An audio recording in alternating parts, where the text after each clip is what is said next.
Youth Congress പ്രവർത്തകരെ gunman മർദ്ദിച്ച കേസിൽ ADGP MR അജിത് കുമാറിന്റെ ഓഫീസിൽ SIT പരിശോധന. CCTV ദൃശ്യങ്ങളും സന്ദർശക രജിസ്റ്ററും പരിശോധിച്ച പ്രത്യേക അന്വേഷണ സംഘം ADGPയുടെ ഓഫീസിലെയും പോലീസ് ക്ലബിലെയും CCTVകളും പരിശോധിച്ചിട്ടുണ്ട്. പേരൂർക്കട അഗസ്ത്യ പോലീസ് ക്ലബിലായിരുന്നു പരിശോധന. കൂടുതൽ വിശദാംശങ്ങളുമായി തിരുവനന്തപുരത്ത് നിന്നും ഡാൻ കുര്യൻ ചേരുന്നുണ്ട്. ഡാൻ, ADGP MR അജിത് കുമാറിന് എതിരായിട്ടുള്ള കുരുക്ക് മുറുകുകയാണോ?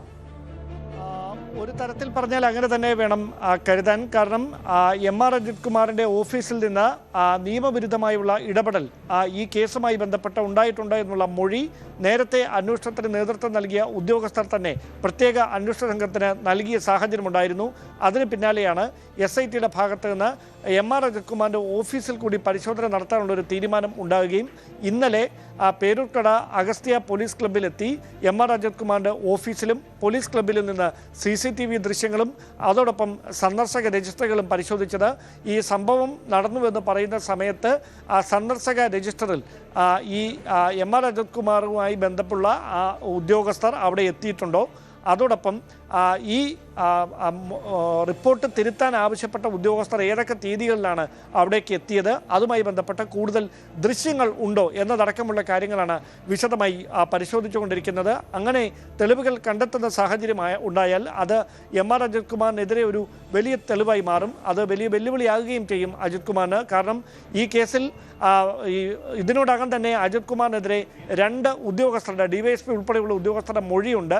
ആ മൊഴിക്ക് പിന്നാലെ അത് സാധൂകരിക്കുന്ന തെളിവുകൾ കൂടി പോലീസ് ക്ലബിൽ പ്രത്യേക സംഘം നടത്തിയ പരിശോധനയിൽ കണ്ടെത്തുന്ന ഒരു സാഹചര്യങ്ങളിലേക്ക് കാര്യങ്ങൾ എത്തിയാൽ അത് MR അജിത് കുമാറിനെ സംബന്ധിച്ച് നിയമപരമായി വലിയ വെല്ലുവിളിയാകും.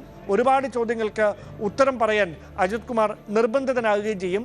അത്തരത്തിൽ അജിത് കുമാറിൽ നിന്ന് കാര്യങ്ങൾ ചോദിച്ചറിയുന്നതിന് മുന്നോടിയായിട്ടാണ് അജിത് കുമാറിന്റെ ഓഫീസിലെ സന്ദർശക രജിസ്റ്റർ പരിശോധിക്കുകയും അതോടൊപ്പം CCTV ദൃശ്യങ്ങൾ പരിശോധിക്കുകയും ചെയ്യുന്ന നടപടികളിലേക്ക് SIT കടന്നതെന്നാണ് ഇപ്പോൾ ലഭിക്കുന്ന സൂചനകൾ.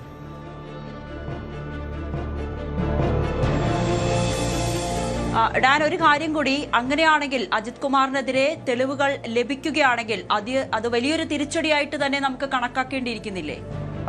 തീർച്ചയായിട്ടും. അതായത് MR അജിത് കുമാറുമായി ബന്ധപ്പെട്ട ഈ കേസിൽ അനധികൃതമായി അല്ലെങ്കിൽ നിയമവിരുദ്ധമായി നടത്തിയ ഇടപെടലുകൾ സംബന്ധിച്ച കൂടുതൽ വിവരങ്ങളൊക്കെ നേരത്തെ പുറത്തു വന്നതായിരുന്നു.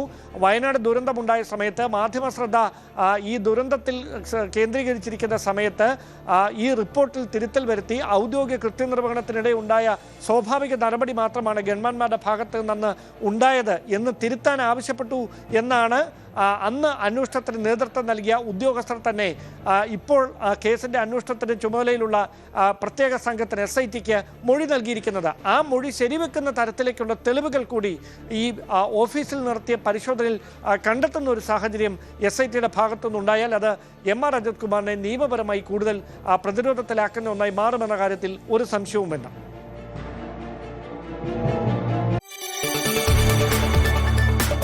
കൂടുതൽ വാർത്തകൾക്ക് News 18 Keralam YouTube channel subscribe ചെയ്യുക.